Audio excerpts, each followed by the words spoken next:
गौरांगा बोलीते हवे पुलका श्रिया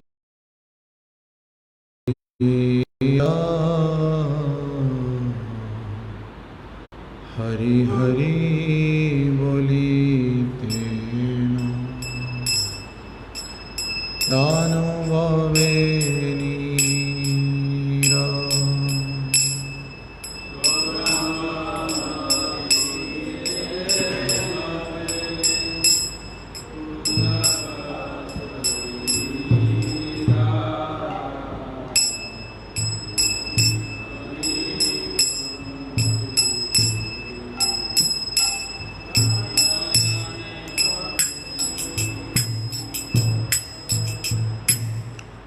आर कवि निताय चंदे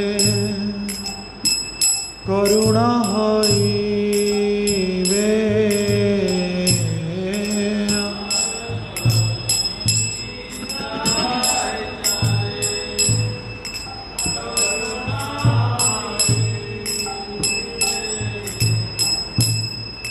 संसारवा सनमुर कवित छावे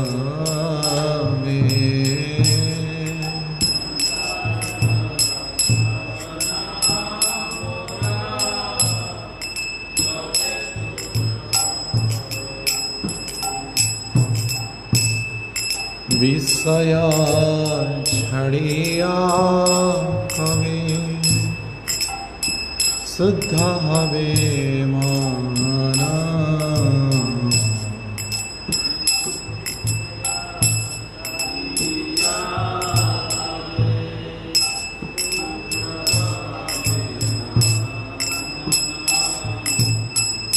कवे अमोहेरिवो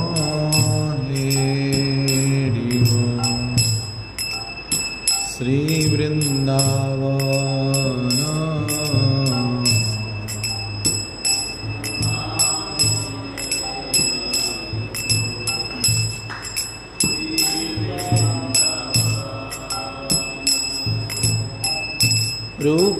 रूपाराधु नाथ पदे होइबे आकुति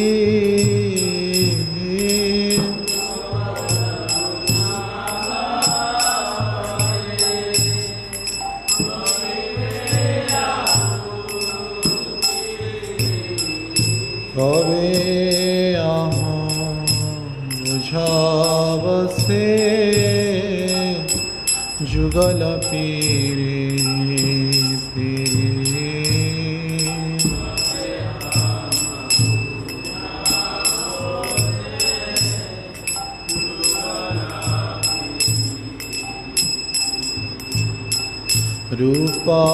रूपारघु नाथ पदे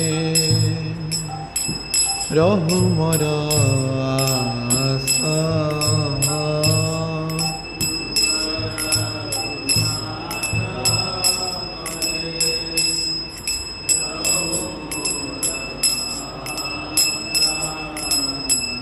प्रार्थना करे सदा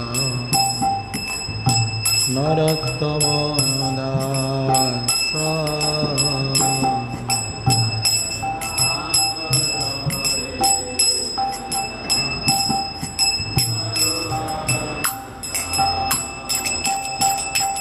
गौरांगा बोलीते हवे पुलक शरीरा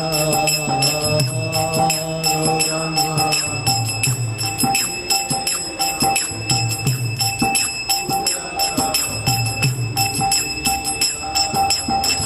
हरि हरि बोलीते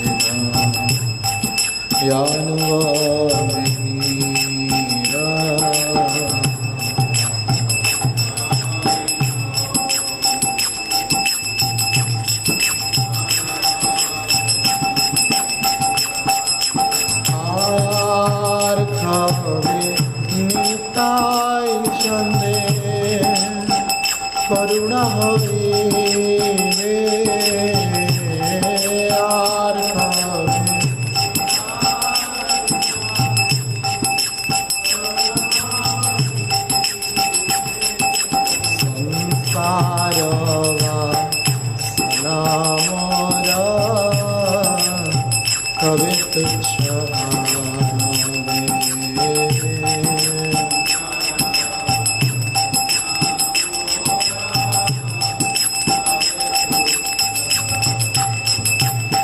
जय गौरनिताय गौरनिताय गौरनिताय जय गौरनिताय।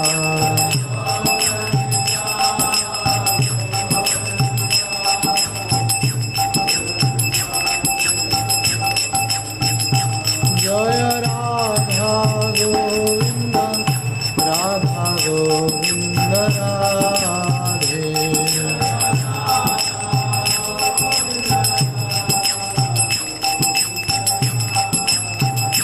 जय जगन्नाथ जगन्नाथ बलदेवाय जय सुभद्रमा।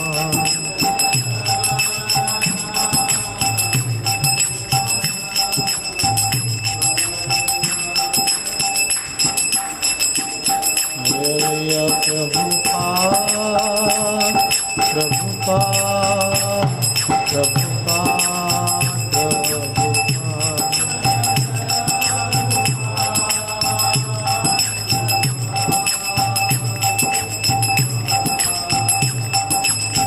जय जय गुरुदेव गुरुदेव गुरुदेव गुरुदेव।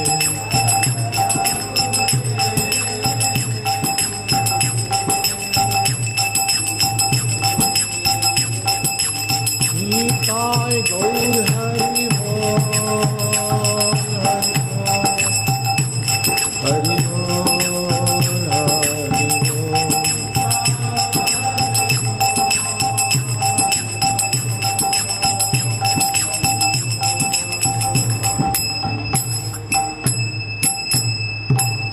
जैन विष्णुपाद परमहंस परिव्राजकाचार्य शिष्य मोद अभय चरणारविंद भक्तिवेदांत स्वामी शिल प्रभुपाद महाराज की अनंत कुष्ठी वैष्णववृंद की नामाचार्य हरिदास ठाकुर की प्रेम से कहो श्री कृष्ण चैतन्य प्रभु नित्यानंद श्री अद्वैत गदाधर शिवासादि गौर भक्तवृंद की ग्रंथराज श्रीमद् भागवतम की श्री श्री चैतन्य चरितामृत ग्रंथ की श्री कृष्णदास कविराज गोस्वामी की श्रील प्रभुपाद श्रील गुरु महाराज की समवेत भक्तवृंद की निताय गौर प्रेमानंदे। All glorious to ascend devotees, all glorious to ascend devotees, all glorious to ascend devotees, all glorious to Shri Guru Ram Srila Prabhupada Maharaj ki।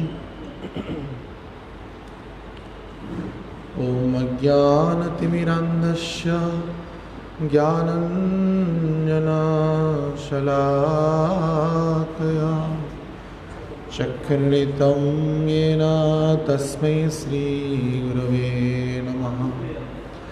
नमो विष्णुपादाय कृष्णपृष्ठाय भूतले श्रीमते भक्तिवेदांत स्वामीति नामिने। नमस्ते सारस्वती देवे गौरवाणी प्रचारिणे निर्विशेष शून्यवादी पाश्चात्य देशतारिणे। श्री चैतन्य मनोभीष्टं स्थापितं येन भूतले स्वयं रूप कदा मह्यं ददाति शुभदन्तिकम्। वन्देऽहं श्रीगुरु श्रीयुतपदकमलं श्रीगुरुन् वैष्णवांच श्रीरूपं साग्रजातं सहगना रघुनाथानितं तं सजीवं साद्वैतं सावधूतं परिजनसहितं कृष्ण चैतन्यदेवं श्रीराधा कृष्णपादान् सहगना ललिता श्रीविशाखान्वितांश्च। हे कृष्ण करुणार सिंधु दीनबन्धु जगत्पते गोपेश गोपिकान्त राधाकान्त नमोस्तुते। तप्तकाञ्चन गौराङ्गी राधे वृन्दावनेश्वरी वृषभानुसुते देवी प्रणमामि हरिप्रिये। वाञ्छाकल्पतरुभ्यश्च कृपासिन्धुभ्यैव च पतितानां पावनेभ्यो वैष्णवेभ्यो नमो नमः। नमो महावदानाय कृष्ण प्रेम प्रदायते कृष्णाय कृष्ण चैतन्य नाम्नि गौरतिशे नमः।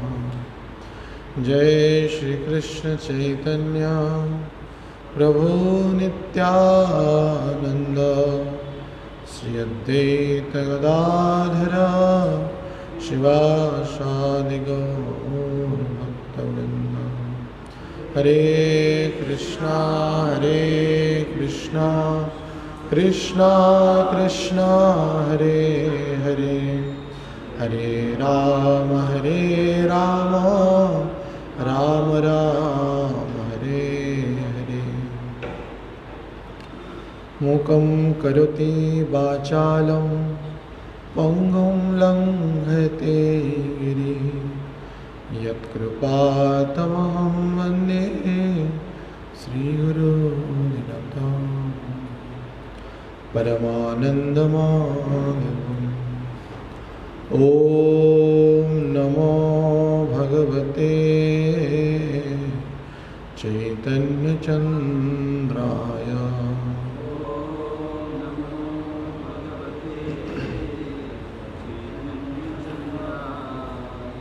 ॐ नमो भगवते चैतन्यचन्द्राय।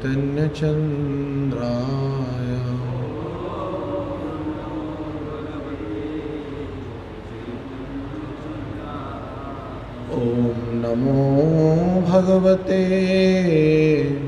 चैतन्यचन्द्राय।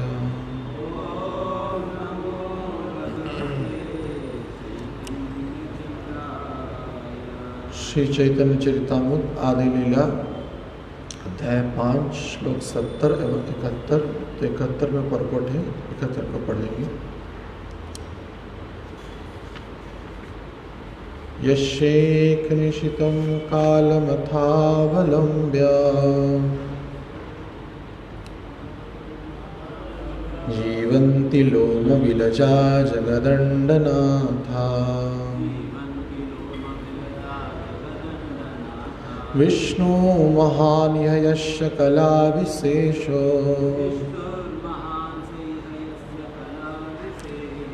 गोविन्दवादिपुरुषं तमहं भजामि। यस्यैकनिशितकालमथावलम्ब्य जीवन्ति लोमविलजा जगदण्डनाथा विष्णु महानिहयस्य कलाविशेषो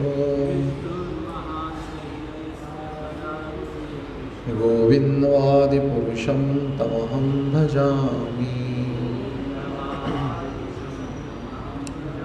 यस्यैकनिशितकालमथावलम्ब्य जीवन्ति लोमविलजा जगदण्डनाथा विष्णु महानिहयस्य कलाविशेषो गोविन्दवादिपुरुषं तमहं भजामि।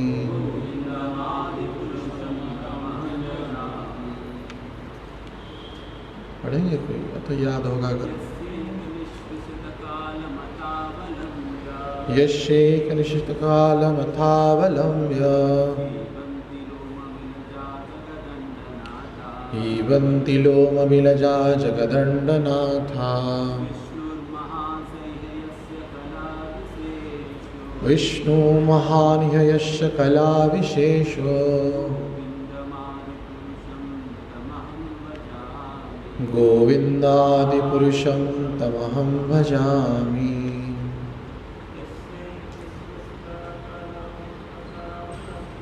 यस्यैकनिश्चितकालमथावलम्ब्य हीवन्ति लोमविलजा जगदण्डनाथा विष्णु महान यस्य कलाविशेषो गोविन्दमादिपुरुषं तमहं भजामि। शब्दानुवाद। यस्य जिनके एक एक निश्चित निश्वास के कालम समय अथ इस प्रकार अवलंब्य का सहारा लेकर जीवंती जीवित रहते हैं लोम विलजा बाल के छिद्रों में विकसित जगदण्डनाथा ब्रह्मांड के स्वामी ब्रह्मागण विष्णु विष्णु महान परम स्वामी महाविष्णु सह वह इह यहाँ यस्य जिनका कला विशेषः विशिष्ट अंशया विस्तार गोविंदम भगवान गोविंद आदि पुरुषम आदि पुरुष तम उनकी अहम मैं भजामी पूजा करता हूँ। अनुवाद एवं तात्पर्य श्रील प्रभुपाद जी के द्वारा। अनुवाद। ब्रह्मागण तथा भौतिक लोक के अन्य स्वामी महाविष्णु के रोम छिद्र से उत्पन्न होते हैं और उनके एक श्वास काल तक जीवित रहते हैं। मैं उन आदि भगवान गोविंद की पूजा करता हूँ महाविष्णु जिनके पूर्ण अंश के अंश हैं। तात्पर्य। भगवान की सृजन शक्ति का यह वर्णन ब्रह्म संहिता से लिया गया है जिसकी रचना ब्रह्मा जी ने आत्म साक्षात्कार होने के बाद की। जब महाविष्णु श्वास छोड़ते हैं तो ब्रह्मांड के आध्यात्मिक बीज अणुओं जैसे कणों के रूप में उनसे प्रकट होते हैं। ये कण परमाणु के आकार से तिगुने होते हैं और उन धूल कणों जैसे हैं जो एक छोटे से छेद में से होकर सूर्य की किरणों में दिखते हैं। आज के परमाणु शोध के दिनों में परमाणु विज्ञानियों के लिए यह जानना सार्थक होगा कि सारा ब्रह्मांड किस तरह भगवान के शरीर से निकलने वाले आध्यात्मिक परमाणुओं से विकसित होता है। उससे पहले एक पैर है 70 नंबर, इसमें तात्पर्य नहीं है लेकिन उसको पढ़ लेते हैं। गवाक्षररंध्रेण त्रिशरणुचले पुरुषेरलमकुपे ब्रह्मांडेर जले। जिस प्रकार धूल के छोटे छोटे कण खिड़की के छेदों से निकल जाती हैं उसी तरह ब्रह्मांड के समूह पुरुष के रोम छिद्रों से होकर निकल आते हैं। और आज का श्लोक। यस्य निश्चित कालमथावलम्ब्य जीवन्ति लोमविलजा जगदण्डनाथा विष्णु महान यस्य कला विशेषो गोविंदादि पुरुषम तमहं भजामि। ब्रह्मागण तथा भौतिक लोक से अन्य स्वामी महाविष्णु के रोम छिद्र से उत्पन्न होते हैं और उनके श्वास काल तक जीवित रहते हैं। मैं उन आदि भगवान गोविंद की पूजा करता हूँ महाविष्णु जिनके पूर्ण अंश के अंश हैं। श्री राधा गोविंद देव, श्री जगन्नाथ बलदेव सुभद्रा महारानी, श्री गौर निताय, श्रील प्रभुपाद महाराज, श्रील गुरु महाराज एवं समस्त वैष्णव के अपार कृपा करुणा से जीवन के परम सौभाग्य वस्तु ग्रंथराज श्रीमद् चैतन्य चरितामृत का हम सबको यहाँ पे कथन एवं श्रवण करने का परम अवसर प्राप्त हो रहा है। तो इसको बोलने का सुनने का हमारी व्यक्तिगत योग्यता है नहीं, फिर भी आचार्यों की अनुकंपा से हम इसको यत्किंचित प्रयास कर पा रहे हैं। तो आलोच्य श्लोक पर आचार्यों ने ही जो मत स्थापित किया है उस पर चर्चा करने की हम चेष्टा करेंगे। तो यह अध्याय भगवान नित्यानंद बलराम की महिमाओं का शीर्षक अध्याय है, जिसमें सृष्टि तत्व की बड़ा विस्तृत वर्णना प्राप्त होता है। प्रसंग के क्रम में अगर इसको अच्छे से अगर ध्यान किया जाए और इस अध्याय को विशेषतः अगर अध्ययन किया जाए, तदनुसार इसको अंगीकार करके जीवन में आचरण किया जाए, तो निश्चित रूप से हम आध्यात्मिक वस्तुओं की अत्यधिक उच्चतर स्फुलिंग में हम पहुँचेंगे। इसमें कोई संशय का अवकाश है नहीं, क्योंकि हर एक प्रश्न का उत्तर सृष्टि तत्व के संदर्भ में बड़ा विस्तृत रूप से श्रील कृष्णदास कविराज गोस्वामी अपने पयोरों के माध्यम से तथा अन्य पुराणों के विविध श्लोकों के ऋचाओं के माध्यम से इस नित्यानंद प्रभु बलराम की महिमा के शीर्षक अध्याय में वर्णना करते हैं। तो यह श्लोक बड़ा प्रसिद्ध श्लोक है, ब्रह्म संहिता जो चैतन्य महाप्रभु के द्वारा कुरुक्षेत्र में पुनः प्राप्त हुआ था, तो उस ब्रह्म संहिता में यह श्लोक वर्णना किया गया है। जैसे कि श्रील प्रभुपाद जी तात्पर्य में कहते हैं, भगवान की सृजन शक्ति का यह वर्णन ब्रह्म संहिता में लिया गया है, जिसकी रचना ब्रह्मा जी ने आत्मसाक्षात्कार होने के बाद की। तो भगवान गर्भोदक्षाय विष्णु के पहले पुत्र ब्रह्मा जी आत्मसाक्षात्कार के उपरांत इस ब्रह्म संहिता की रचना किए, जिसमें वे माधुर्य लीला की सर्वोत्तम धाम गोलोक वृंदावन के बारे में प्राथमिक श्लोक में ही वर्णना करते हैं, ईश्वर परम कृष्ण अनादिरादि गोविंद आदि श्लोक में। तदुपरांत अपने ब्रह्म संहिता जो हम पाठ करते हैं, कुछ कुछ है, बाकी विस्तृत है। भक्ति सिद्धांत सरस्वती ठाकुर ब्रह्म संहिता पर भाष्य प्रदान किए हैं, तो उनमें से श्रील प्रभुपाद जी यहाँ पे कुछ ही अंशों को तात्पर्य में बताते हैं। तो यश्य माने जिनके, निश्वास से, यह सोचने की विषय वस्तु है भगवान कितने विशाल है। और ये कारणदक्षय विष्णु या महाविष्णु के निश्वास से, निश्वास माने जब खींच लेते हैं भगवान अपने श्वास को, निश्वास, तो क्या होता है उस समय कालम अथ अवलंब्य, उस निश्वास का सहारा लेते हुए जीवंती लोम विलजा जगदंडनाथा, जितने भी लोग हैं जीवंती, जीवित रहने वाले लोग हैं, भगवान के बालों के छिद्र में अर्थात रोम को, उसमें समाहित हो जाते हैं। जैसे हम प्रश्वास निश्वास को लेना कहते हैं ना, श्वास को लेना निश्वास, या छोड़ना निश्वास, छोड़ना, हाँ छोड़ना, निश्वास, निश्वास छोड़ना है, प्रश्वास ग्रहण करना है। तो भगवान निश्वास अर्थात जब माने लेते हैं, छोड़ते हैं, तो इस समय भगवान की रोमकूप से अनंत करोड़, एक एक रोमकूप से, ना कि अलग अलग रोमकूप से, एक एक रोमकूप से अनंत करोड़ ब्रह्मांड का उत्पन्न होता है। ये कल्पनातीत विषय वस्तु है। हम जब श्वास प्रश्वास लेते हैं तो ऐसा कुछ संगठन नहीं होता है। अगर वैज्ञानिक तत्व के माध्यम से देखा जाए तो हर एक रोमकूप से कुछ ना कुछ हवा निकलता है। इसको माइक्रोस्कोप में देखा जा सकता है। मनुष्य के शरीर में 3.5 प्राप्त वयस्क मनुष्य के शरीर में 3.5 करोड़ रोमकूप है, ऐसा विज्ञान कहता है, शास्त्र भी इसका प्रमाण देता है। तो भगवान है विराट पुरुष, महाविष्णु स्वरूप, क्षीरोदक्षय कारणदक्षय विष्णु, ये कितने ना विशाल होंगे। एक साधारण मनुष्य अगर अपने शरीर में 3.5 करोड़ रोमकूप जिसके है, तो भगवान का दिव्य शरीर कितना ना विशाल होगा। और एक एक रोमकूप से सहस्र सहस्र, करोड़ों करोड़ों, अनगिनत असंख्य ब्रह्मांड निकलते हैं। और प्रश्वास जब माने श्वास जब खींचते हैं उसी बीच में सब समाहित हो जाते हैं। अर्थात ब्रह्मा का आयु से लेकर के जितने भी प्राणी हैं सब विनष्ट हो जाते हैं इसी बीच में।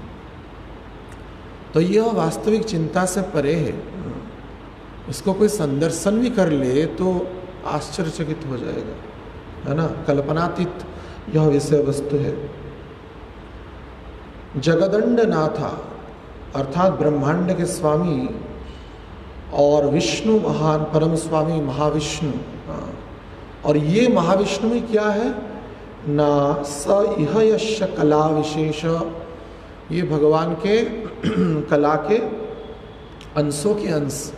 जैसे प्रभुपाद जी यहाँ पे कह रहे हैं महाविष्णु जिनके पूर्ण अंश के अंश हैं, अर्थात गोविंद भगवान आदि पुरुष जो हैं, आदि अर्थात प्रथम पुरुष हैं, तो उनके अंशों के ही अंश हैं।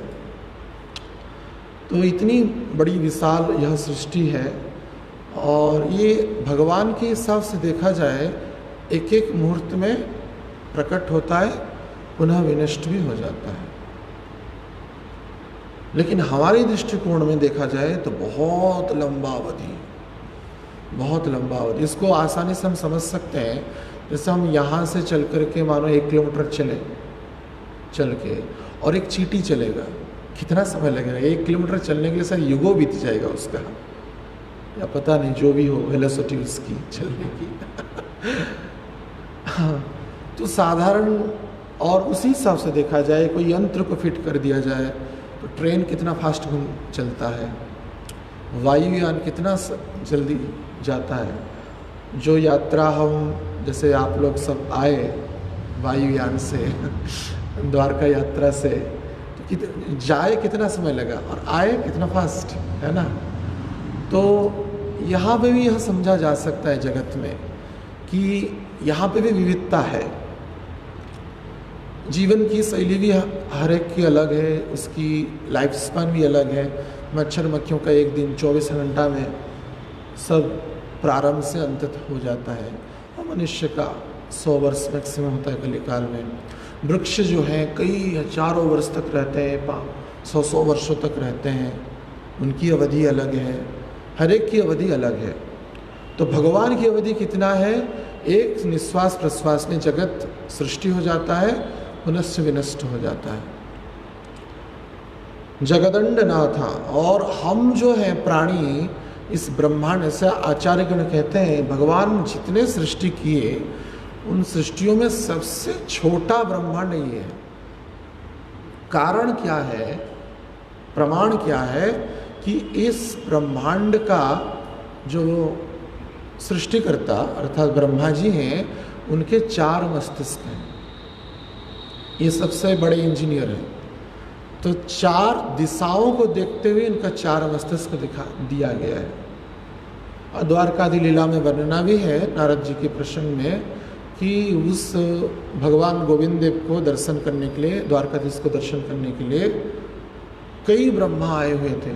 8 मुख वाले ब्रह्मा, 16 मुख वाले ब्रह्मा, 32 मुख वाले ब्रह्मा, 64 मुख वाले ब्रह्मा, 108 मुख वाले ब्रह्मा, 508 मुख वाले ब्रह्मा, हजारों 8 मुख वाले ब्रह्मा, लाखों मुख वाले ब्रह्मा, करोड़ों मुख वाले ब्रह्मा, ये सब आए हुए थे। अगणित ब्रह्मा आए हुए थे। तो इतनी मुख क्यों दिया गया? क्योंकि उतनी दिशाएं हैं। इस ब्रह्मांड में सबसे कम दिशा है, 4 ही दिशा है, पूर्व पश्चिम उत्तर और दक्षिण।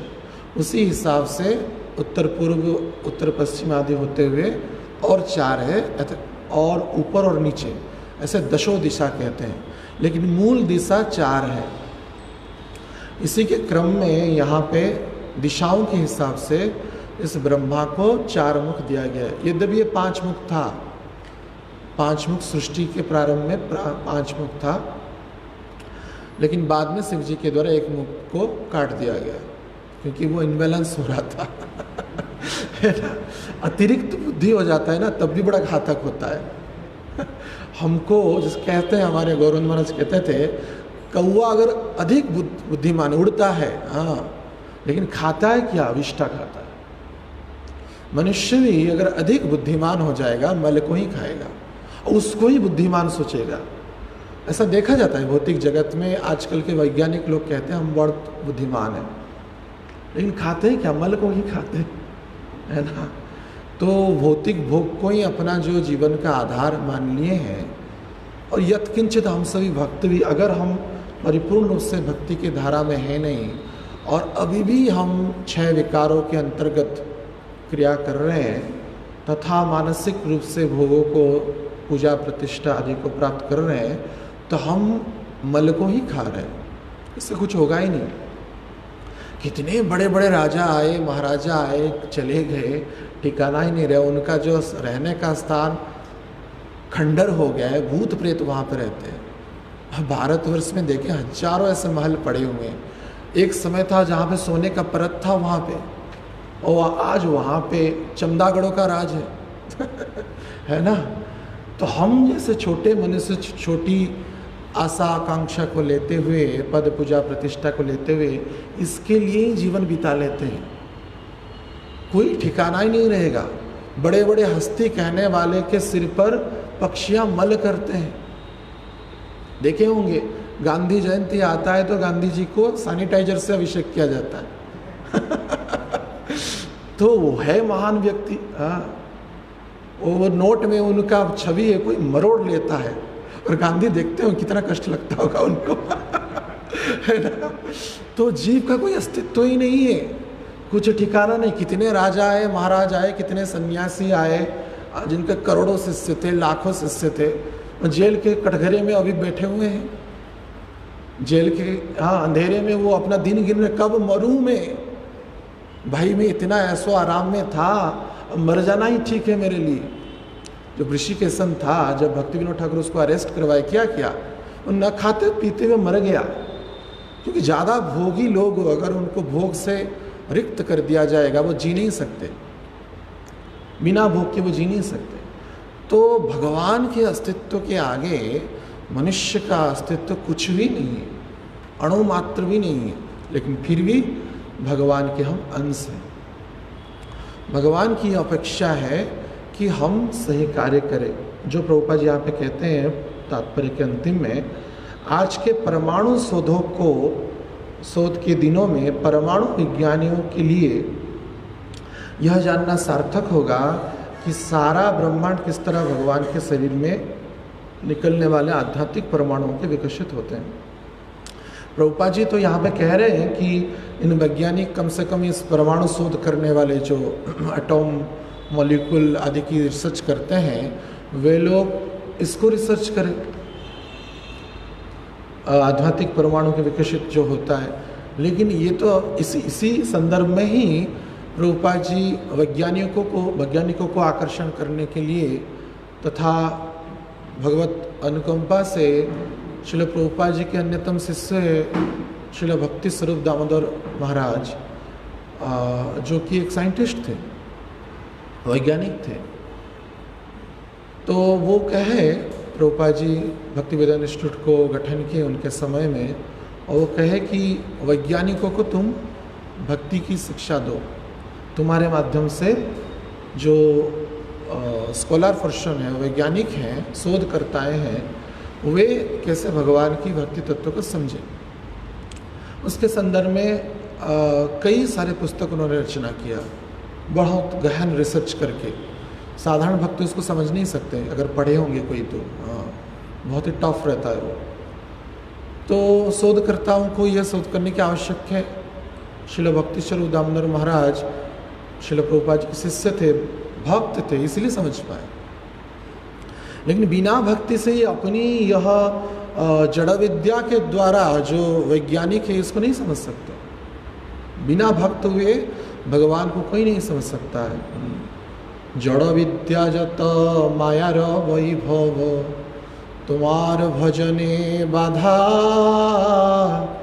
मोह जनमिया नित्य संसारे जीव के कराए गाधा।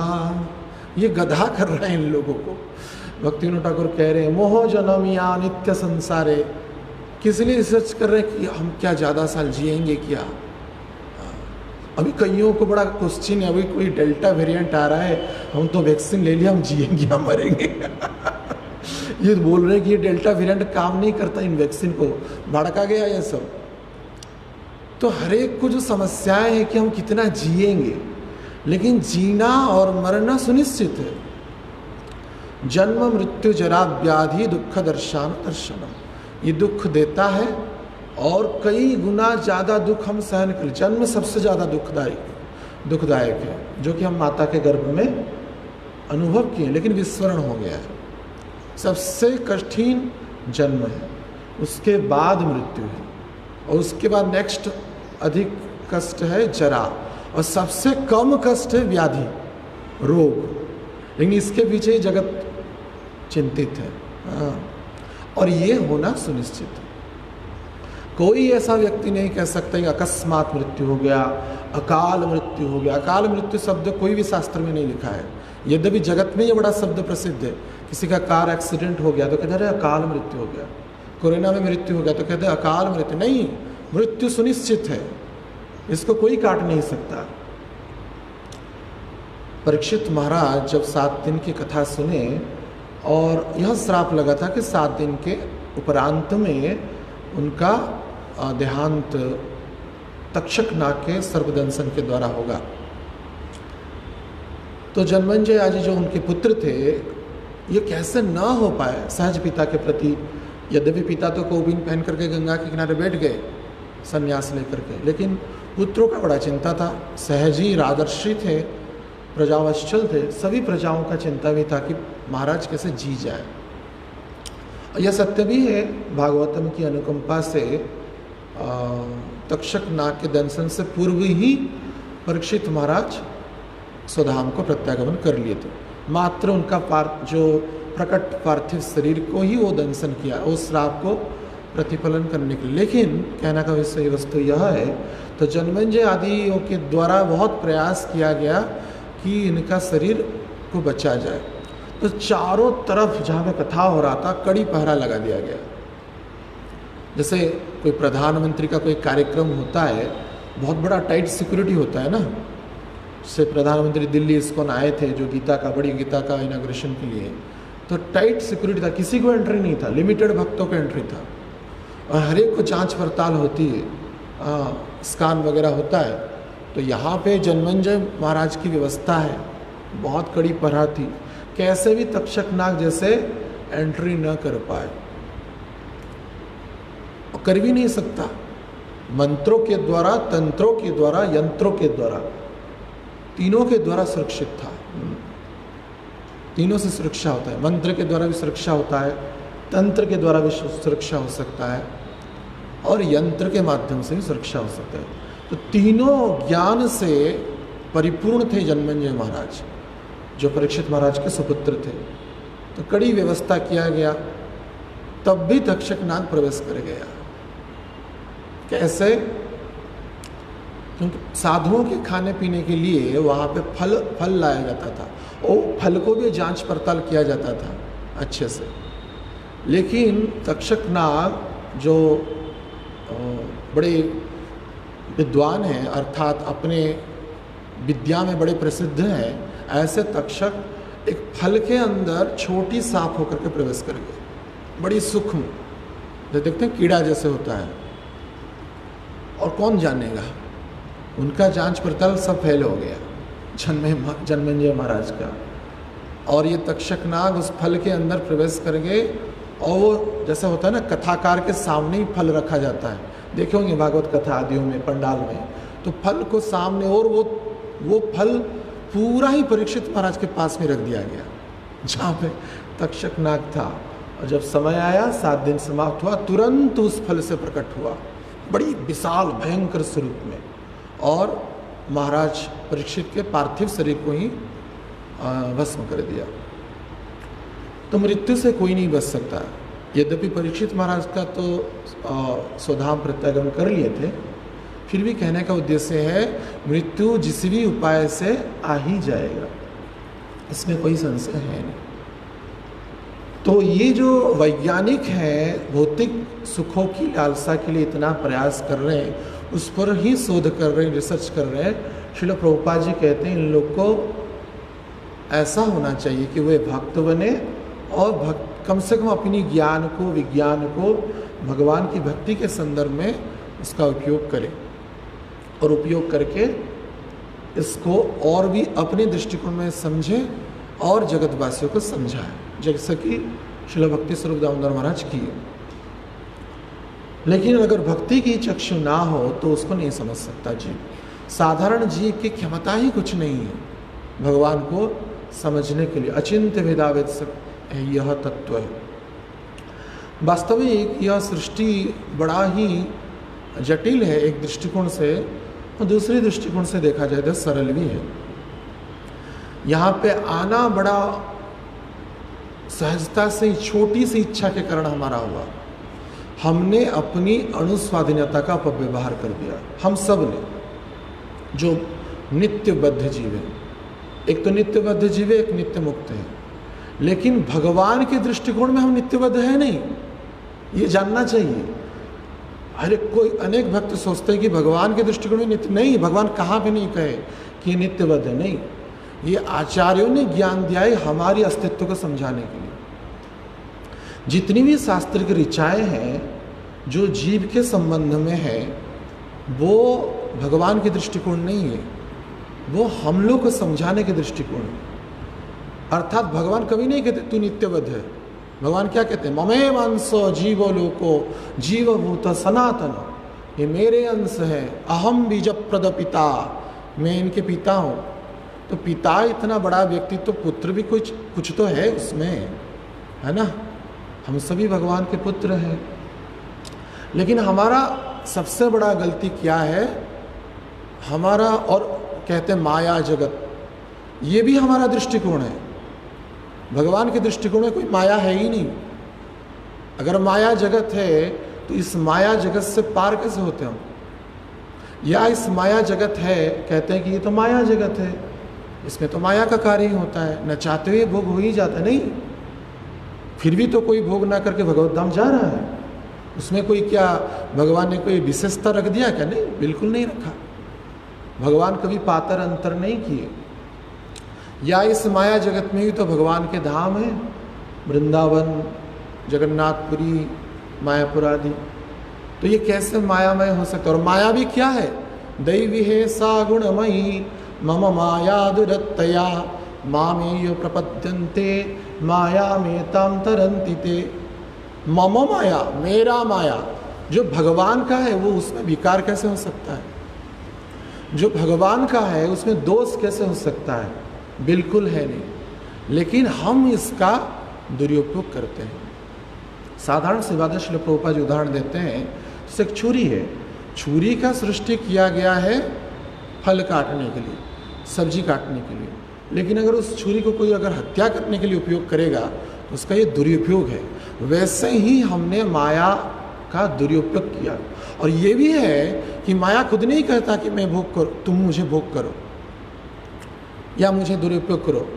माया तो भगाती है। जैसे गर्दभी को, गधा जब संग के लिए जाता है तो गर्दभी उसको लात मारती है, किक करती है, लेकिन फिर भी वो इसके पीछे ही जाता है। तो वैसे ही माया के निकट हम जाते हैं तो माया हमको लात मारती है, गेट आउट कहती है। लेकिन जीव कहता नहीं, one time please one time please, एक ही बार, बस एक बार। वो कहते हैं भी हम लोग, एक बार, बस एक बार तो गलती हो गया और नहीं होगा, नेक्स्ट एकादशी पक्का होगा। और जो नए नए प्रीचिंग करते हैं बोलते हैं 16 माला करना है इस जन्माष्टमी से, कम से कम 16 माला हुआ, अब ये हो गया, इसमें नेक्स्ट जन्माष्टमी से पक्का तो नेक्स्ट कभी नहीं आता जीव का। तो ये मायामय जगत में माया किक करती नहीं, माया किक करती है। हम चाहते हैं माया को भोग करने के लिए। ऐसा ही सेम कार्य हमने, जो कहते हैं, जो कारणोक्षय विष्णु प्रकृति को ईक्षण किए, उसके बाद प्रकृति शुरू हुआ, सृष्टि प्रारंभ हुआ। तो कहते हैं वो तो, कई भक्त कहते हैं वो तो चिन्मय धाम था नहीं, इसलिए हम लोग माया में फंस गए।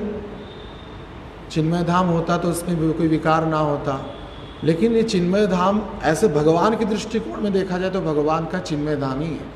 ये पृथ्वी चिन्मय धाम है। क्या इस पृथ्वी में क्या भगवान है नहीं? भगवान अपने धाम में है नहीं या कहाँ पे है नहीं? अंडास्तरस्त परमाणु चयांतरस्तम, अणु परमाणु में भगवान का अंश है। तो कैसे माया हो सकता है? क्यों हम ऑब्जेक्शन कर सकते हैं कि हम तो माया में फंस गए, हम तो माया का बद्ध जीव है? नहीं, भगवान के दृष्टिकोण में है नहीं। भगवान ने सब अनुकूल व्यवस्था किया है, लेकिन हमने इसका दुरुपयोग किया। जैसे हमने हमारा जो प्रारंभिक सृष्टि हुआ भगवान के ही अंश है, हमें वंश जीवों को, और हमारा स्टेज भी प्री डिफाइंड है, हमारा स्थिति, हमारा जो स्वरूप वो भी प्री डिफाइंड है। ऐसा नहीं कि कोई कहेगा मैं तो गोपी बनूंगी ऐसा नहीं होगा। एक संत कह रहे थे कि एक जिसको हम गौड़ीय भक्त हैं, तो सहज हमारी 4 रसों की उपासना है, सख्य, वात्सल्य, दास्य और माधुर्य। तो एक भक्त, क्योंकि गोस्वामियों ने ऐसा ही रचना किया है, क्योंकि वे सब मंजरियाँ थे, तो तदनुसार माधुर्य रस को ही ज़्यादा महत्व दिया है। इसका अर्थ नहीं कि गोलोक वृंदावन में शांत रस के भक्त है, नहीं। हर एक ही भगवान का सखा बनेगा तो भगवान किस में बैठेंगे, सिंहासन कौन होगा? तो शांत रस की भी आवश्यकता है। हाँ, यह सत्य है कि हमारे आचार्यगण इसकी उपासना या चिंतन नहीं बताए, लेकिन ऐसा कभी कभार व्यतिक्रम भी दिखाई देता है। एक उच्चतर संत कह रहे थे कि वे, उनकी जो शिष्य थे वो माधुर्य रस की उपासना करने लगे और उनकी सिद्धि प्राप्त हुआ, अर्थात स्वरूप सिद्धि प्राप्त हुआ। और स्वरूप सिद्धि प्राप्त हुआ, अपने आप को देख रहे कि एक डायमंड है, वो एक हीरा है। तो कितनी बार चेष्टा की, ये कैसा है, ये मेरा स्वरूप ऐसा किया, हीरा कैसा क्यों दिख रहा है? तो उनके गुरु अप्रकट हो गए थे, उनके दीक्षा गुरु। तदुपरांत और एक महानतम संत से जाकर के पूछे, उनके शिक्षा गुरु, तो उनको जाकर कन्फर्म किया मैं ऐसा हीरा कैसा क्यों दिख रहा हूँ, क्योंकि वो एक सिद्ध संत थे। तो बोले तू वास्तविक हीरा ही है। हे भगवान, मैं हीरा हूँ किसका हीरा है? न भगवान राधा कृष्ण जिसमें बैठते हैं, जो दिव्याद वृंदारण्य कल्पद्रुमादः श्रीमन रत्नगार सिंहासनस्थो, और रत्न सिंहासन के बीच में राधा कृष्ण जहाँ पे बैठते हैं, उस बीच का तो एक हीरा है, एक नगीना है। ये भी आवश्यकता है ना, भगवान जहाँ पे बैठेंगे तो नगीनों को तो फिट करने की भी आवश्यकता है ना। लेकिन गोलोक वृंदावन में वो सांतरस के भक्त भी भगवान को अनुभूति करते हैं कि हाँ, भगवान मेरे पास बैठे हुए हैं। तो ये कहने का उद्देश्य जीव का जो स्थिति ना प्री डिफाइंड है। अगर वेदांत चैतन्य प्रभु सख्य रस के भक्त होंगे तो वो कभी दास नहीं हो सकते। ये भगवान के द्वारा प्री डिफाइंड है, कितना भी खिंचातानी करो कोई कर ही नहीं सकता। क्यों? जीवेर स्वरूप है कृष्णेर नित्य दास, ये इसका सबसे बड़ा प्रमाण है। नित्य पहले भी था, अब भी है और अनंत काल तक रहेगा, नित्य। लेकिन जीव का दोष क्या है? जीव माया में जगत का को क्यों आया ये इतनी महानतम सृष्टि में? क्योंकि हमने भगवान की ऐश्वर्य को देखते हुए ईर्ष्या किया। ऐसा नहीं कि इनकी बुरा लोग की संख्या ज़्यादा है, बहुत कम है। जब भगवान ने जीवों को सृष्टि किया, अनुमान लगाया जाए अगर 100 को सृष्टि किया, 100 में 99 भगवत धाम चले गए। एज सुन एज पॉसिबल वो भगवत धाम चले गए। यद्यपि सृष्टि प्रकृति की स्थान पे हुआ, अर्थात डायरेक्ट गोलोक वृंदावन में या भगवत धाम में नहीं हुआ, जैसे कि कारण दक्ष विष्णु श्वास प्रश्वास से प्रकट करते हैं। तो 99 जीवात्माओं का सृष्टि जो हुआ प्रीडिफाइंड की स्थिति के अनुसार वे भगवत धाम चले, लेकिन उनमें से कोई एक दुष्ट वो गया नहीं। ऐसा होता है ना कि बुलाया जाता है, अरे भाई चलो वहाँ पे जाना है भगवत धाम। अच्छा, वहाँ पे क्या होगा? अरे तू भगवान के सखा है, तो मैं क्यों भाई सखा बनूंगा? मेरा सखा भगवान बने, मेरी महत्वता ज़्यादा रहे। अच्छा तू क्या है? तू दास है, तो क्या करेगा वो लोग वृंदावन जा करके? न दासत्व करेगा कृष्ण, मैं क्यों दास बनूंगा? मैं स्वामी बनूंगा। कृष्ण मैंने दास बने। ये सब दुष्टता हम सब ने किया।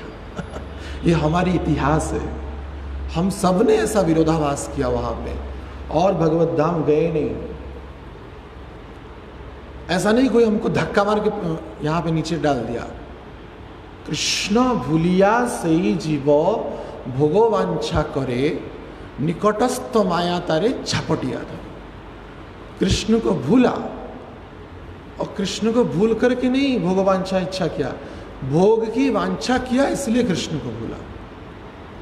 आचार्य कहते हैं भोगवांछा क्यों भोगवांछा क्या? ऐसा होता है कि हम पड़ोस में सृष्टि हुआ हमारा, क्योंकि प्रमाण है कि यदगत्वा न निवर्तते तद्धाम परम मम, वहाँ पे जाने के बाद रिटर्न नहीं करना होता है।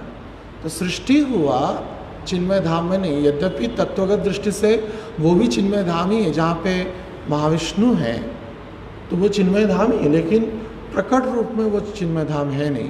तो सृष्टि तत्व के क्रम की वो एरिया है, कह सकते हैं वो प्रकृति है, माया जगत है। हाँ, लेकिन हमने वहाँ पे न जा करके यहाँ पे आने को पसंद किया। क्यों? यहाँ पे भोग करना, हमको प्रभुत्व विस्तार करना है, हमको स्वामित्व होना है, स्वामी, हमको लीडर बनना है,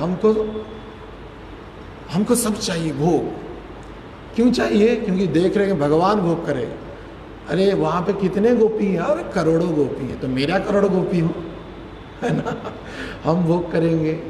ऐसी प्रवृत्ति, कुछ ऐसा नहीं हर एक ने ऐसा किया। इसीलिए कहा जाता है यहाँ से करोड़ों गुना ज़्यादा की संख्या के जीवात्माएं जो हैं वो भगवत धाम में। संख्या क्यों ज़्यादा है? क्योंकि भगवान ने जब सृष्टि किया उनमें से अधिकतर लोग सही कार्य किए, हम जैसे दुष्टों ने ही गलत कार्य किया, इसीलिए यहाँ पे आकर के हम पतित हुए।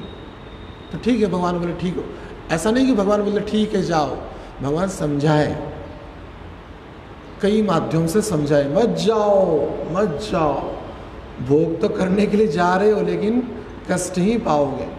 दुख दर्शानुदर्शनम, ये दुख है, दुखालय है, नहीं फिर भी मानेंगे। ऐसा होता है ना, जो हम देखे हैं, जो पुत्र दारू पीता है और माँ समझाती है, तो देखा क्या, मैं खुद देखा हूँ, वो माँ के छाती में लात मार के जाता है और दारू पीता ही, सोचता नहीं, बाद में मृत्यु हो जाता है पीते पीते। ऐसा ही हमने भगवान की कृपा को लात मारा, भर्त्सना किया, निंदा किया, और इसलिए भगवान फिर भी समझाए, तब भी न समझे, तब जाकर के यहाँ पे हमारा पतन हुआ। कृष्ण भूलिया सही जीवो भोगवांछा करे, भोग की इच्छा की। लेकिन देखिए भगवान कितने कृपालु है, क्योंकि हैं तो हम उनके ही पुत्र ना। ऐसा होता भी है, माँ को लात मार के यद्यपि पुत्र जाता है, लेकिन माँ फिर भी प्रयास करती है कि बच जाए। संसार भर में कितने भी गलत हो, लेकिन दुष्ट हो, लेकिन अपना पुत्र कितना भी गलती करे, लेकिन बाप जाकर के उसको बेल से छुड़ाता ही, ये देखा जाता है। कितना भी गलती कोई कर ले, हाँ, लेकिन पिता जाकर के उसको छुड़ाता है। तो सहज प्रेम है, स्वअंश अपने वीर्य से जन्म हुआ है, वो विचार करता है मेरा पुत्र। तो भगवान, अगर साधारण से पिता में इतनी आसक्ति है, प्रेम है, तो भगवान तो परम पिता है, भगवान में क्यों ना होगा। तो इसलिए भगवान कृपा करके जीव यद्यपि भोगवांछ की इच्छा किया, भर्त्सना किया, निंदा करके भगवान को आया, लेकिन फिर भी जीव पुनः कैसे लौट जाए, इसलिए भगवान पुनः व्यवस्था करते हैं। समय समय पर वे खुद आते हैं, नहीं तो अपने नित्य सिद्ध भक्तों को भेजते हैं, जाओ उनको लेकर के आओ। और भगवान नहीं तो खुद अवतार भी लेते हैं। तुम्हार लइते आमी होइलू अवतार, आमा बिना बंधुवार के अच्छे तुम्हारे लिए मैं अवतार ले, महाप्रभु कह रहे हैं भक्तिविनोद ठाकुर की वाक्य में।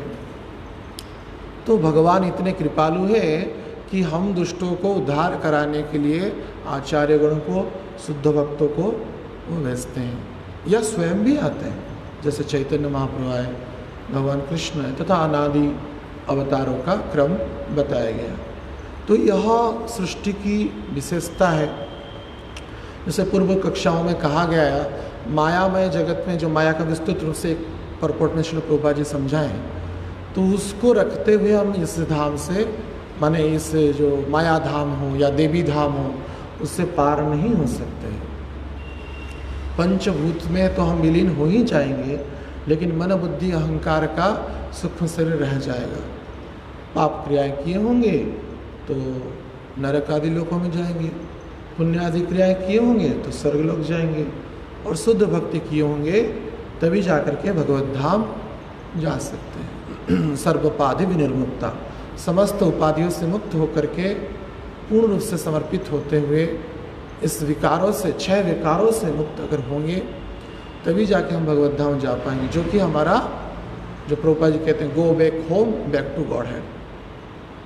वास्तविक वो हमारा ही स्थान है, वहाँ के लिए ही हम उद्दिष्ट हैं, और उस स्थान में रहने के लिए ही हमारा निर्माण किया गया है। कई लोग कहते हैं भगवान ने क्यों हमको अनुस्वाधीनता दिया, है ना, इसका हम दुरुपयोग किए। भगवान इसमें कुछ कर ही नहीं सकते, क्योंकि भगवान भी परम स्वाधीन है। क्योंकि हम भगवान का अंश है, हम में भी स्वाधीनता सहज है। ममे वांस, अगर 1 किलो चीनी से अगर 1 दाना निकालेंगे, क्या वो क्या खट्टा लगेगा, क्या वो मिठाई लगेगा ना। तो क्योंकि हम भगवान के अंश हैं, तो हम भगवान से निकले हुए हैं, तो इसलिए हमारे अंदर भी स्वाधीनता सहज में है। इसको कोई अलग से फिट नहीं दिया गया जिसके द्वारा हम माया में फंसे।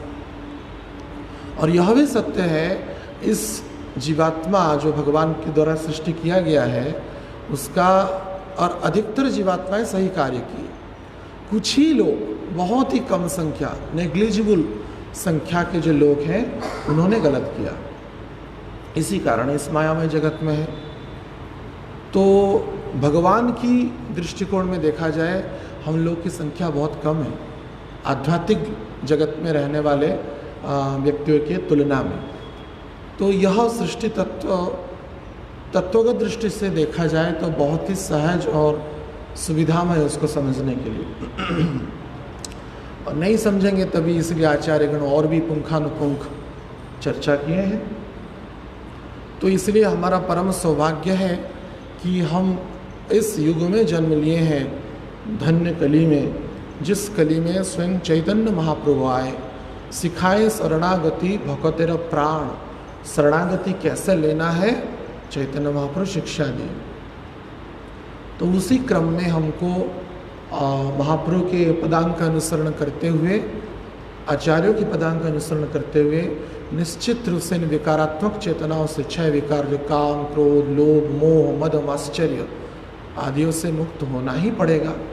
और भगवत धाम होने जाने के लिए ही यह शरीर मिला है। ये शरीर भोग के लिए नहीं मिला है।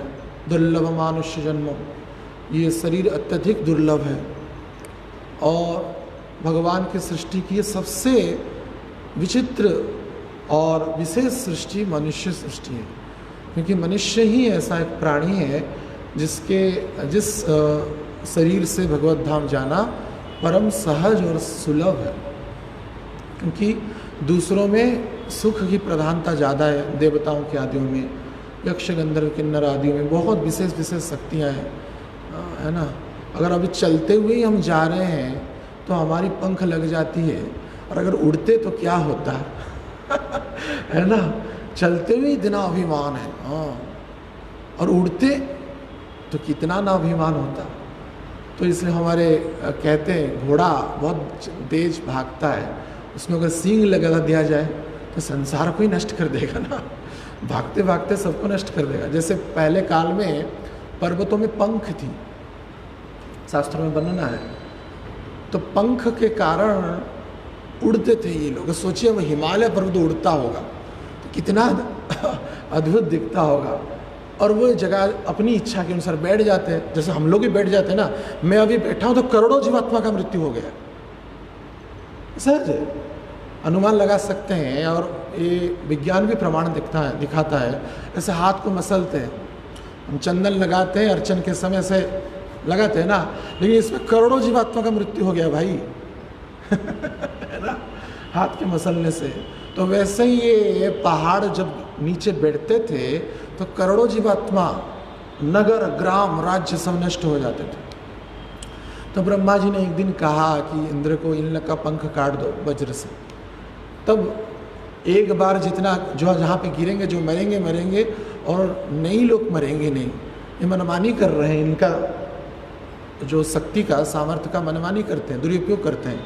तो ऐसे जैसे पहाड़ लोग मनमानी कर रहे थे अपनी शक्ति का, सामर्थ्य का, और हमारे इंद्र के द्वारा वो पंख काट दिया गया, केवल मैनक पर्वत रह गया जो कि लंका के वक्त हनुमान जी सामना किए थे, उसका बस पंख रह गया था, वो शरण ले लिया था।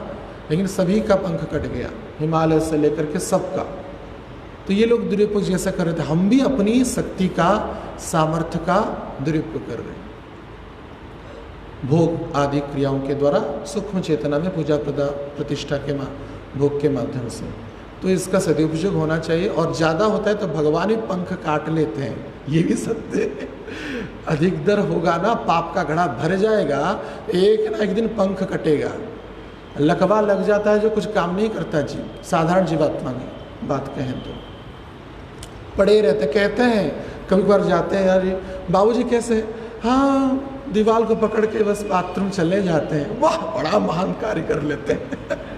दीवार को पकड़ के बाथरूम चला जाना ही बहुत बड़ी बात है। बुढ़ापे में हम लोग का भी ऐसे समय आएगा, है ना। अब जो अभिमान है, मानो कुछ काम का नहीं रहेगा। अगर हम इस मनुष्य शरीर का एक क्षण का भी दुरुपयोग नहीं होना चाहिए। भक्ति सिद्धांत सरस्वती ठाकुर कहते हैं एक क्षण का भी दुरुपयोग नहीं होना चाहिए। तो बस ये सृष्टि तत्व ऐसे ही महिमा के द्वारा विशिष्टता को प्राप्त करता है, और हम सबके भगवत धाम रिटर्न के लिए ही अव्यवस्था है। तदनुसार अगर क्रिया करेंगे तो निश्चित रूप से इस जीवन में ही यह सफल होगा। Get Krishna in this very life, हमारे शिक्षा गुरु गोविंद महाराज कहते हैं इस जीवन में ही कृष्ण को पाना है। तो उसके अनुसार क्रिया के लिए ही यह व्यवस्था है। हरे कृष्णा कृष्णा कृष्णा हरे हरे, हरे राम राम राम हरे हरे, हरे कृष्ण। प्रश्न है, समय तो हो गया है।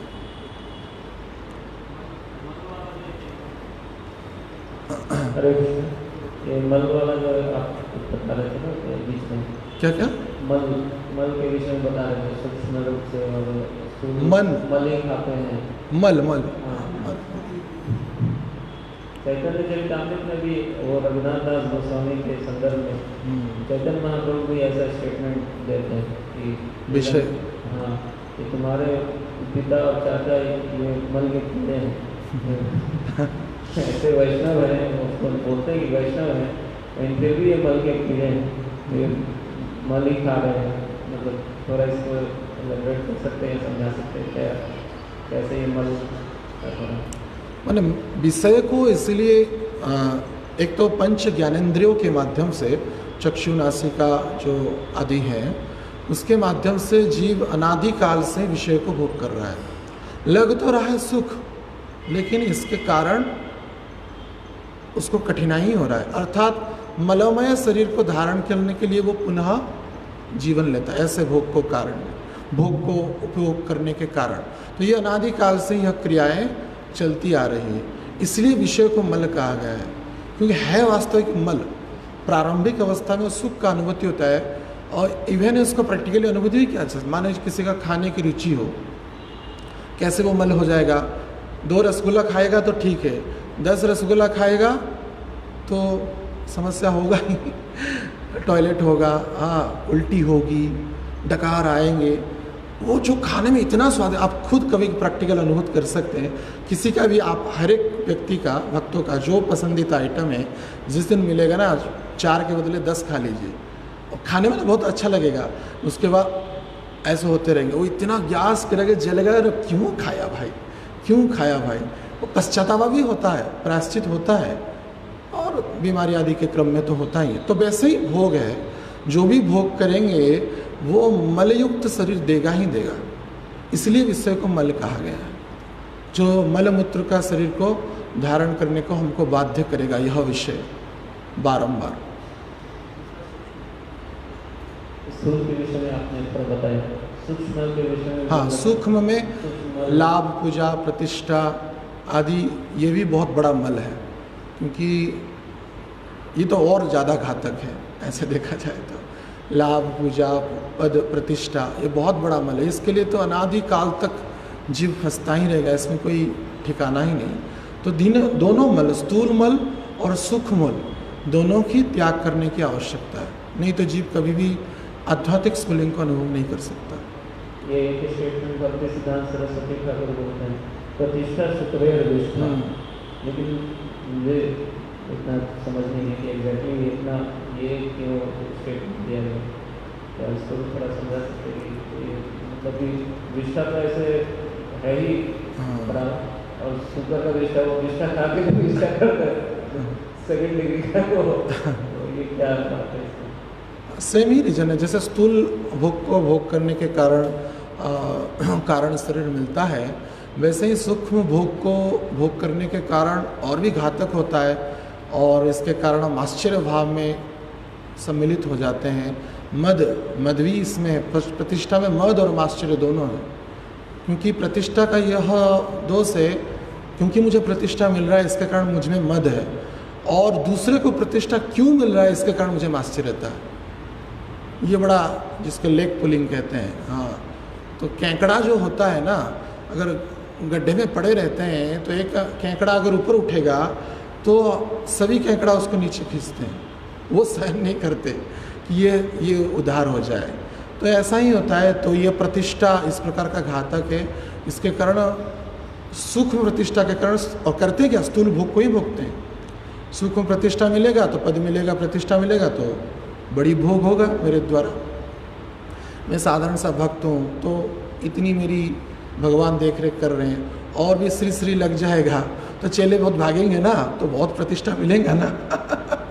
होता है स्वाभाविक। भक्ति के संदर्भ में अगर निरहंकार भाव से, निष्काम भाव से अगर उसका उपयोग किया जाए, जैसे आचार्यगण करते हैं, उनको कोटि प्रतिष्ठा भी दिया जाए तो उनको कोई समस्या नहीं। वो अपमान को भी सहन कर सकते हैं, सम्मान को भी सहन कर सकते हैं, लेकिन साधारण जीवात्मा में वो योग्यता है नहीं। अपमान को तो बिल्कुल सहन नहीं करता है, और सम्मान को सहन करने की जीवन पर्यंत आशा रखता है। इसलिए ये प्रतिष्ठा भी बहुत घातक है, और ये उस स्थूल मोल से भी ज़्यादा घातक है। ठीक है, हाँ बोलिए।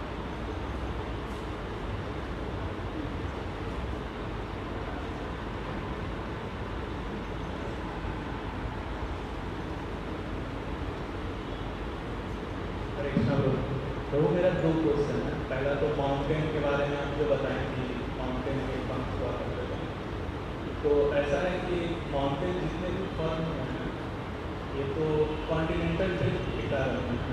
किसके कारण है? कॉन्टिनेंटल ड्रिफ्ट, प्लेट टेक्टोनिक, और इसका प्रूफ रामायण। क्या है, मुझे इसका ज्ञान नहीं है।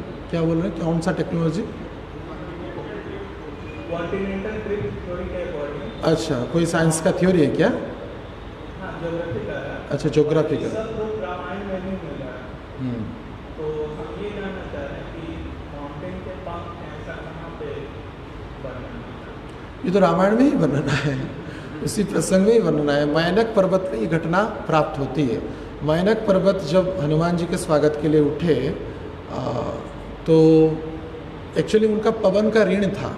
तो समुद्र देव कहे कि हनुमान के जो पिता है, मानस पिता, तो पवन देव का तुम्हारे प्रति ऋण है, क्योंकि हनुमान जब ब्रह्मा जी काटे, सॉरी इंद्र काटे, तो ये अपना पंख काटना नहीं, वो सोने का पर्वत था, स्वर्ण के पर्वत थे, तो वो अपना पंख काटना नहीं चाहते थे। तो इसलिए वो क्या के समुद्र में शरण ले, लेकिन समुद्र के जो लहरें हैं उसको टिकने नहीं दे रहे थे। तो पवन ने उनको सहायता किया था, पवन देव ने, तो उन्होंने वहाँ पे स्थान पाया था। अभी भी उनका पंख है जब भी चाहे उठते हैं। हाँ, तो हनुमान जी के स्वागत के लिए उन्होंने उठा था।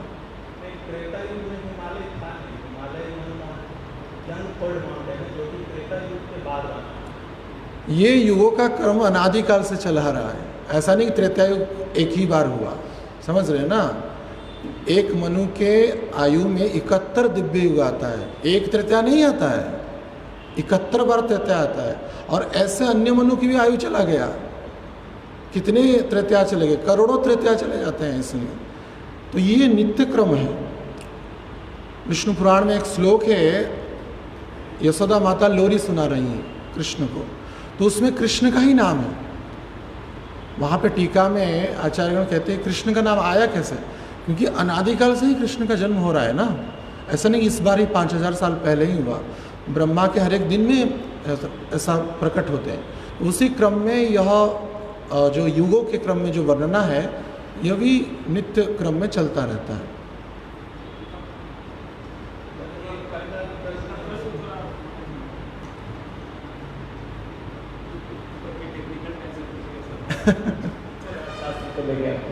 तो ये प्रश्न इसका ये है कि ये गणपति में जो एक्सप्लेन करते हैं पर्वत जो है बने हैं। हाँ, जैसे अर्थ कोई होता है, हाँ, निकलता है तो बहुत सारे निकलता है, बन जाता है।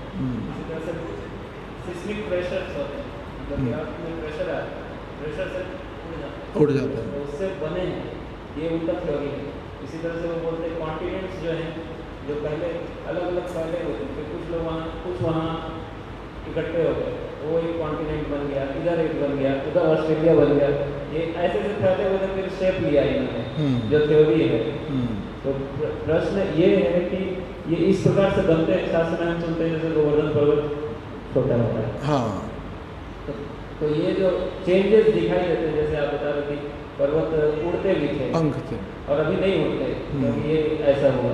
तो ये थ्योरी और ये थ्योरी कहाँ तक मैच कर रहा है, कुछ हो रहा है, कुछ सिमिलैरिटीज है। जैसे हिमालय के विषय में बता रहे हैं, हिमालय एक समय में बना था, तो क्या ये बना था या हमेशा से वैसा था, और ये थ्योरी हमें दिखाने का प्रयास कर रहे हैं कि इस प्रकार से हर चीज़ हम एक्सप्लेन कर रहे हैं, जबकि वो कुछ ही बात को एक्सप्लेन कर रहे हैं। विज्ञान की थ्योरी की तो हम प्रामाणिकता यहाँ पे नहीं कह सकते, ये क्या सत्य है या असत्य है, इसको शोध करता है, उसको मैच लगा सकते हैं।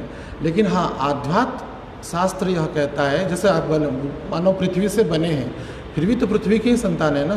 जैसे वृक्ष हैं, पृथ्वी से ही तो बनते हैं, तो चारा लगा दिया तो बनते हैं, और बिना चारा लगाए हुए भी बनते हैं। तो कुछ क्वांटिटी को लेकर के भी बने, तभी तो पृथ्वी के ही संतान माना जाएगा। अगर इस दृष्टि से देखा जाए तो पृथ्वी के ही अंश, अगर सॉयल है, सॉयल से स्टोन बने, स्टोन से बड़ा स्टोन बना, बड़ा स्टोन से पहाड़ बना, तो बना तो पृथ्वी से ही ना। तो पृथ्वी कौन है? भगवान की पत्नी है। समुद्रे वसने देवी पर्वतस्तन मंडले विष्णु पत्नी नमस्तुभ्यम पादस्वत्सखिवाक्यम, तो है तो भगवान की पत्नी। तो क्योंकि इस क्रम में देखा जाए तो जैसे अगर कोई पूछेगा कि 84 लाख जीव योनि में क्या ये पर्वत भी एक योनि है क्या, ये भी प्रश्न उठ सकता है। नहीं, स्पष्ट रूप से है नहीं, लेकिन तत्व रूप से है। ये 84 लाख योनि से भी बड़ा विशेष सृष्टि है इनका, विशेष इनका सृष्टि। कई ऐसे कहानी हैं और कथाएं हैं। जैसे अगस्त मुनि जा रहे थे तो विंध्याचल उनको रोका, ये भी वर्णन है रामायण में। हर एक पर्वत, हनुमान जी की कई प्रसंग में कई पर्वतों के साथ उनका संवाद हुआ है, तो प्रकट रूप से प्रकट हो रहे हैं ना। नदियाँ कोई योनि है क्या? लेकिन है गंगा माता योनि, ऐसे कहा जाए तो स्वयं देवी गंगा जी, यमुना जी, सरस्वती 84 लाख योनि में नहीं आते। ये एक्चुअल देव है, विशेष है, तो इनका स्थान स्वतंत्र है। इनको 84 लाख जीव योनि में हम ग्रहण नहीं कर सकते, यह बात है। तो साइंस क्या कहता है इसका थ्योरी बात अलग है, लेकिन अध्यात्म की जो पुस्तक हैं, ग्रंथ हैं, पुराण हैं, उनमें यह वर्णना है, तो हम उसको हम प्रमाण मानते हैं, ना कि विज्ञान को या तथाकथित जड़ ज्ञान को।